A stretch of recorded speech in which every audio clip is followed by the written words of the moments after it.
बिस्मिल्लाहिर्रहमानिर्रहीम। अस्सलामु अलैकुम दोस्तों, उम्मीद करता हूँ आप सब खैर से होंगे। तो दोस्तों, आज का हमारा डेली मॉर्निंग एक्सरसाइज का जो टॉपिक है उसमें अपना स्टेमिना जो है वो बिल्ड अप करने की कुछ टिप्स और ट्रिक्स मैं आपको बताने लगा हूँ। तो दोस्तों, पिछले 3 जो हमारे लार्ज सेशंस थे, जिसमें सबसे पहले मैंने आपको वार्म अप एक्सरसाइजेज बताई हैं, कंप्लीट एक ट्यूटोरियल वीडियो है। उसके बाद सेकंड नंबर पे क्वेश्चन स्टांसेस से मैंने आपको जो बताए थे, और उसके बाद मैंने पंचेस की एक कंप्लीट आपको वीडियो बताई थी, जो बेसिक क्वेश्चन का जो कोर्स है, ठीक है, ऑरेंज बेल्ट तक, उसमें जो पंचेस और वार्म अप एक्सरसाइजेज जो कराई जाती हैं, मेजर एक्सरसाइजेज, वो मैंने सारी आपको बता दी थी। फिर उसके बाद मैंने आपको थर्ड सेशन जो दिया, उसमें हमने डिस्कस की थी किक्स, ठीक है, जो हमारी जूनियर जो बेल्ट लेवल की जो टेस्ट सीरीज होती है, उसमें जो हम किक्स प्रैक्टिस करवाते हैं बच्चों को, वो ट्यूटोरियल कंप्लीट एक वीडियो मैंने आप सबसे शेयर की थी लास्ट में। आज दोस्तों, आपसे मेन जो चीज़ है वो है हमारा फोकस उस पर, स्टेमिना बिल्डअप पे। क्योंकि हम जब रनिंग करते हैं, आपने खुद भी प्रैक्टिस किया होगा, रनिंग करने के बाद जब आप एटलीस्ट 5-7 मिनट रनिंग अच्छे तरीके से कर लेते हैं, उसके बाद आपको सांस भी फूला होता है अगर आपका स्टेमिना सही ना हो। और फिर जब आप वार्म अप एक्सरसाइजेज जो कंप्लीट मैंने आपको बताई वो आप करते हैं, तो उसके बाद फिर मजीद एक्सरसाइज का स्टेमिना मोस्टली नहीं रहता ना, जब तक आपकी प्रॉपर प्रैक्टिस ना हो। तो दोस्तों, उसके लिए कुछ ब्रीथिंग एक्सरसाइजेज मैं आपको बताने लगा हूँ। सबसे पहले रनिंग के बाद आपने रुक जाना है, थोड़ा सा तकरीबन 1 मिनट का आपने बॉडी को स्टे देना है, और उसमें आपने जो मेन आपका फोकस होगा वो है सांस लेना, होल्ड करना और रिलीज करना। तो दोस्तों, सांस लेने का जो एक तरीका मैं आपको बताने लगा हूँ, बहुत ही इंपॉर्टेंट है। ये योगा में भी प्रैक्टिस करवाया जाता है। आपने सबसे पहले घबराना नहीं है, ठीक है। तो चलिए, अच्छे मूड में दोबारा आगे चलते हैं।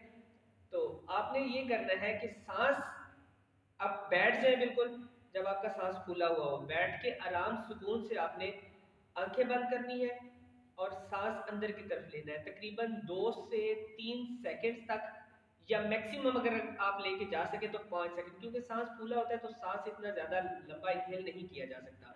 तो आपने 2 से 3 सेकंड्स में लंबा सांस लेना है, फिर उसको होल्ड कर लेना है, ठीक है, 2 से 3 सेकंड तक। जितनी देर आपने सांस खींचा, फिर उतनी देर होल्ड किया, फिर आपने सांस को रिलीज कर देना है, फिर आपने होल्ड करना है, बिल्कुल खाली सीना खाली पेट आपने होल्ड करना है, और फिर आपने 2 से 3 सेकंड का स्टे देके फिर आपने इनहेल करना है। तो दोस्तों, ये आपका एक स्क्वायर शेप का जो है वो सिस्टम बन जाएगा। आपने लेट्स सपोज आपने सांस लिया 2 से 3 सेकंड तक, ठीक है, फिर आपने 2 से 3 सेकंड तक होल्ड किया, फिर आपने सांस को रिलीज किया 2 से 3 सेकंड तक, फिर आपने बगैर सांस के 2 से 3 सेकंड तक होल्ड किया। तो ये एक स्क्वायर बन जाएगा। तो ये स्क्वायर की जो प्रैक्टिस है, आपने तकरीबन 5 से 7 बार डेली में प्रैक्टिस करनी है, जब आपका सांस फूला हुआ हो। तो इसको जो आपने सेकंड्स का जो आपका स्टे है, इसको बढ़ाना है 5 सेकंड्स तक, ठीक है। ये विद इन वीक इंशाल्लाह आप अचीव कर लेंगे। तो ये एक्सरसाइज वो है कि जो आपको दमा, सांस की बीमारियों, दिल की बीमारियों के लिए भी काफी सेहत, मतलब जो है ना, सेहतमंद एक्सरसाइज है, और काफी आपके लिए हेल्पफुल होगी। और इससे आपको दमा, दिल की बीमारियों और सांस की बीमारियों से काफी हद तक बचाव मिलेगा, ठीक है दोस्तों।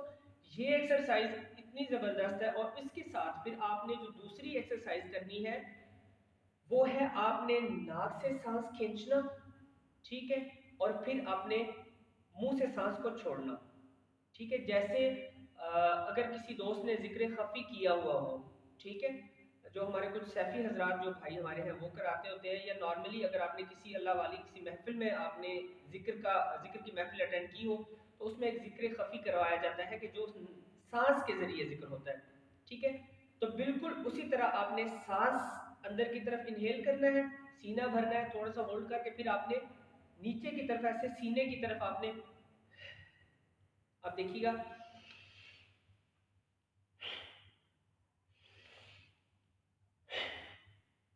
बिल्कुल इसी तरह आपने नाक से सांस लेना है और मुंह से सांस छोड़ना है। जो पहले मैंने आपको स्क्वायर वाली एक्सरसाइज बताई है, उसमें भी बिल्कुल आपने ऐसे ही करना है, आपने नाक ही से सांस लेना है, और जब आप रिलीज करेंगे तो कंप्लीट आपने अपना सीना पेट खाली कर देना है हवा से, बिल्कुल आपने अपनी जो सांस है वो अपने कार्बन डाइऑक्साइड पूरी निकाल देनी है अपने पेट से, बिल्कुल खाली पेट। फिर आपने उसको होल्ड करना है, वो भी आप देख लीजिएगा।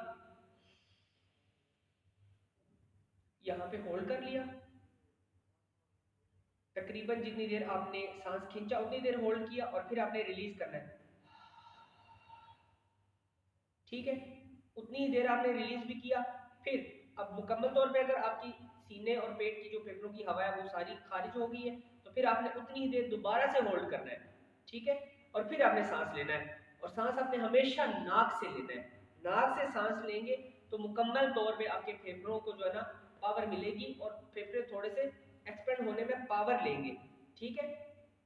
और दोस्तों याद रखिएगा, एक्सरसाइज के दौरान आपने पानी नहीं पीना, बिल्कुल भी पानी नहीं पीना। अक्सर ये होता है कि दोस्त हजरात जब प्यास लगती है, सांस फूलता है, तो एकदम से गिलास पूरा गटक जाते हैं, तो वो चीज़ बिल्कुल भी नहीं करनी।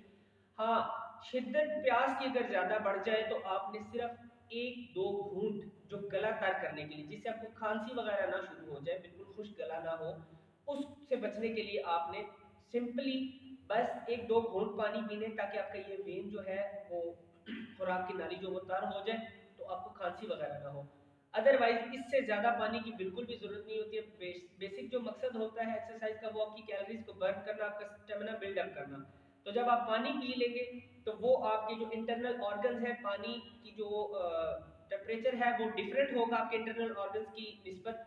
तो वो जो टेम्परेचर का डिफरेंस है वो आपके इंटरनल ऑर्गन्स को, उनकी जो स्ट्रेंथ है उसको वीक करेगा, ठीक है दोस्तों। मैं टेक्निकली भी कोशिश करता हूँ कि आपको ये चीज़ें समझा दूँ, ताकि आपको किसी किस्म की कोई जिसे कहते हैं कि वो उसमें ना समझने में प्रॉब्लम ना आए। तो फिर भी मेरे दोस्तों भाइयों, अगर आपको किसी चीज़ की कोई प्रॉब्लम समझ नहीं आती है जो एक्सरसाइज के मुतालिक, तो प्लीज़ लाजमी कमेंट्स में पूछ लिया करें। अपना बहुत सारा ख्याल रखिएगा। उम्मीद करता हूँ ये सेशन भी आपके लिए काफ़ी हेल्पफुल होगा। तो लाजमी ये प्रैक्टिस किया करें, ताकि आप डॉक्टरों की पहुंच से दूर रहें। अपनी सेहत का खुद ख्याल रखें, वरना किसी ने आपकी सेहत का ख्याल नहीं रखना। तो सेहत एक बहुत बड़ी अल्लाह ताला की नेमतों में से एक नेमत है। अगर अव्वल दर्जे की कुछ नेमतें हैं तो उसमें सबसे जो अव्वल दर्जे की नेमतें हैं उनमें सेहत भी आती है। तो अल्लाह ताला आप सबको अपनी हिफ्ज़ व मान में रखे। अपना बहुत सारा ख्याल रखिएगा, दुआओं में याद रखिएगा। Thank you so much. Allah हाफिज़। पाकिस्तान जिंदाबाद।